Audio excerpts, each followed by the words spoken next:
Kaya sabi ko, by stroke of faith, nabalik ako dyan sa Malacanang.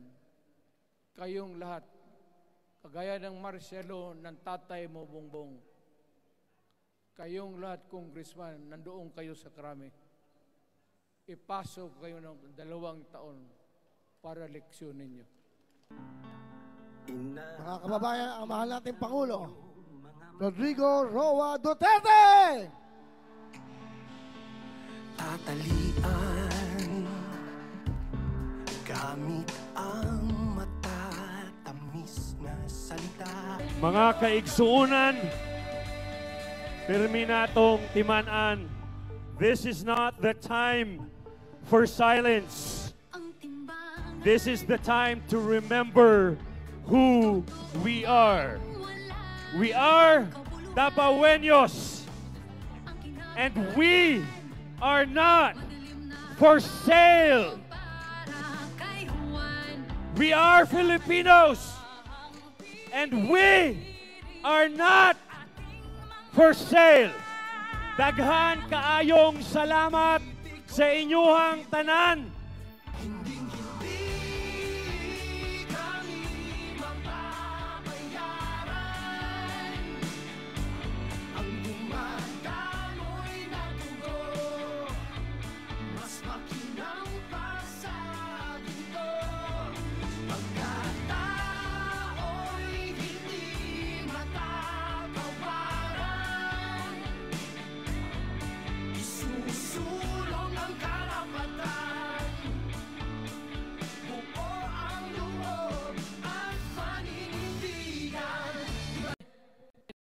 Wala na akong silbi. Tapos na ako, naging presidente na ako. Nakatikim na ako ng pag-upo ng silya dyan sa Malacanang. Ganoon na lang ang ang alaga ko sa bayan. Alam mo ba, tanungin mo yung lahat ng senador. Magbisita sila, isang kanin, isang pork chop o isda, sabaw. Noong panahon ko, sabi ko, yan lang ang mapakain ko sa inyo. Walang steak kasi mahal yan. Hindi natin pera itong kinakain natin. Yan ang totoo. Magtanong kayo ng taga-Malacanang dyan. Hindi ako nagpabibida. Sinabi ko lang, huwag ninyong kalimutan, Mr. President, ang delikadesa. Mahirap yan. Magkaroon tayo ng... Ngayon, mula naman, yun naman lang ang dapat lang pagpintuhan natin. Huwag kayong pumayag dyan. Binabastos kayo. Anong bakit? Bakit nadalhin tayo sa parliament? Anak ka na. So pag doon, kontrolado na nila, pati yung anak na assured na maging... Yan nga ang mahirap eh. Lahat na maging presidente, ang pamilya nila, walang inisip kung hindi paano titira dyan hanggang sa matapos ang panahon. May I remind you, itong election, papalit-palit ito. Para sa lahat, mayroong Ilocano, may Bicolano, may Bisaya. Hindi mo pwedeng suluhin yan. The election is a cleansing process. It does not, it's never the intention of the whoever wrote the Constitution na ikaw, isang Pilipino, taga-Paway, taga-Batangas, taga-Davao, ikaw, Rodrigo Duterte, nandiyan ka na, huwag ka nang umalis. It was not the intention of the lawmakers.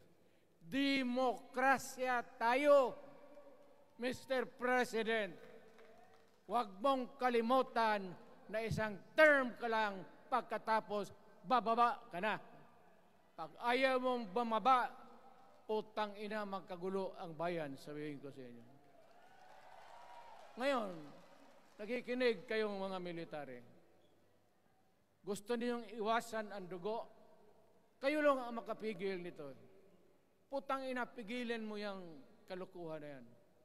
Pagka hindi itong rally na ito, it will multiply all over the Philippines and there will be trouble. Kami, ako ang nauna kasi galit ako. Dumaan ako ng presidente. Not even for a minute did I think or was thinking of extending my term even for one day. Nung natapos ako sa araw na yon, bumaba ako, sumakay ako, lumipad ako dito sa Davao. Ikaw, Mr. President, hintayin mo yung 6 year, kalimutan mo na yung kay Romualdez, kasi yan ang magpahamak sa iyo. At maraming magagalit sa iyo, pati na ang militar. Kaya hindi na ako magtatagal. Yun lang ang dasal ko. Reject. Protect the Constitution. I am calling now the armed forces and the PNP. Protect the Constitution. Trabaho ninyo yan. Huwag ninyong kalimutan. Kami, inyong dapat, you should worry about the nation. The millions of Filipinos. Huwag kayong mag-isip lang ng isang pamilya. Putang ina. Ilagay ninyo sa utak ninyo yan. Bahala kayo. Balang araw, magsisihan. Pero kasi umuulan naman, hindi ulan. Hindi, shower lang yan doon sa Malacanang, ginagawa nila pasirit doon.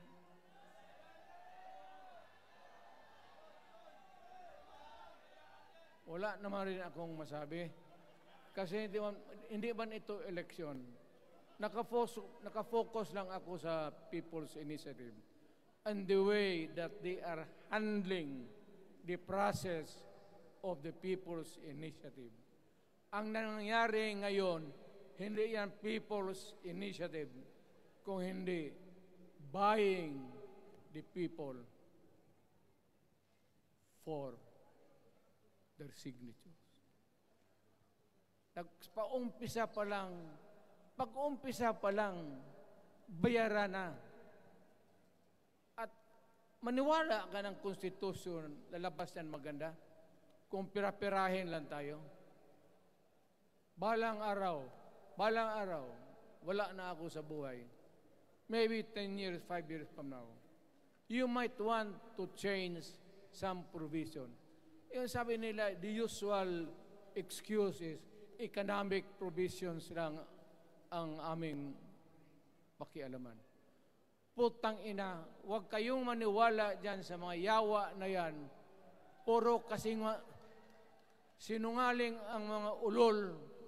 Alam mo, pag nagtawag ka ng Constitutional Convention through People's Initiative or when you open the Constitution, hindi mo pwedeng limitahan ang powers na yan. It's unlimited. Kung ano ang gawain nila at kung ano ang utos ng may pera, kung bayaran sila, ipagbili talaga tayo. Ipauhanin na lang ako, naghangi ako ng may mga congressman dito. Ito yung matitino. Nandito si Congressman Alvarez. Pumunta talaga siya. Hindi mo kasi niya ako hinayaya. Kapupunta sana ako ng Tagum. Para lang ako galit talaga. Bakit po putang ina? Siga. Bakit? Bisaya pa makumutan ko na imong naong. Magharap ka sa akin, ganoon ko yung mukha mo. Bakit? Bakit bigyan mong problema ang Pilipino? Ano ang kasalanan ng Pilipino at gumagastos kayo, binibili milyon ng milyon, kayong mga congressman, putang ina, istapa yan. Swindling yan. Hindi ka maleksyon ng kalukuhan ninyo. Wala. Hindi pa nga naayos ang kati. Ano bang, what's wrong with the Constitution? Tell me. Kung hindi yung inyong ambisyon.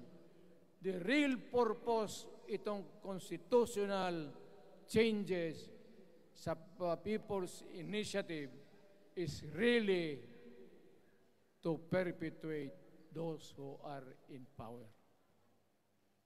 Yan na lang ang ganyan ninyo. Marami akong sabihin, maybe kung patayin nila ako, putukin yung eroplano, wala na tayong magawa. Ngayon, kung sino, alam mo na kung sino, yung sa Malacanang, yun ang aristuhin ninyo. Sila nag-umpisa ng kaguluhan ito. Ladies and gentlemen, I am very thankful na nandito kayo, mga Tagalog, Bisaya, at taga-Maynila. And I hope that we will continue to love our country. Magbigay sila na pera, tanggapin ninyo, pera ninyo yan. Hindi ba ninyo na sa isip ninyo, bigyan kayo ng 1,000, 100, tanggapin mo, pera ninyo yan. Pati yung sa bulsa nila, kinakain nila, at pinagbili ng bahay kung saan-saan, pera ninyo. So, make sure na bago kayo lumabas lang naman sa mundong ito, may panahon lahat, mamatay tayo. Mag-iwan kayo ng isang prinsipyo. Sabi ninyo sa mga anak ninyo, tinanggap ko yung pera kasi pera natin ito, ibili natin pagkain. Pero yung prinsipyo natin, huwag natin ipagbili. Yan ang iiwan mo sa mundong ito para sa mga anak ninyo. At yan ang dadalhin mo sa langit. Pagka sinabi ni San Pedro, anong nagawa mo? May ginawa ako para sa bayan. Tapos magsabi si San Pedro, ano pa? Yung mga ibang bagay na ginawa mo, mga kasalanan, mga kabit, ganon. Sabihin mo kay San Pedro, nandito ako sa langit para makipag-isa sa Diyos. Pag hindi ka tumahimik, yung manok mo, hawakan ko, ilambos ko yan sa ulo mo. Putang ina ka. Buksan mo yung puwertahan at papasok tayo, magkita-kita tayo sa langit. Lahat kayong hindi nabili, sigurado ako, langit kayo. Kaya basing anong kasalanan niyo, okay na yan. May guarantee na kayo yung passes. Mahalaga yan as a matter of principle. Prinsipyo sa tao. Maraming salamat po.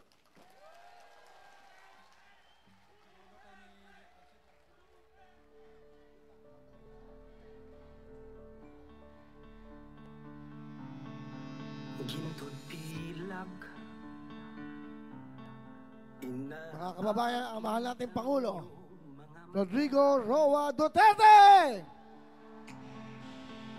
tatalian gamit ang matatamis na salita.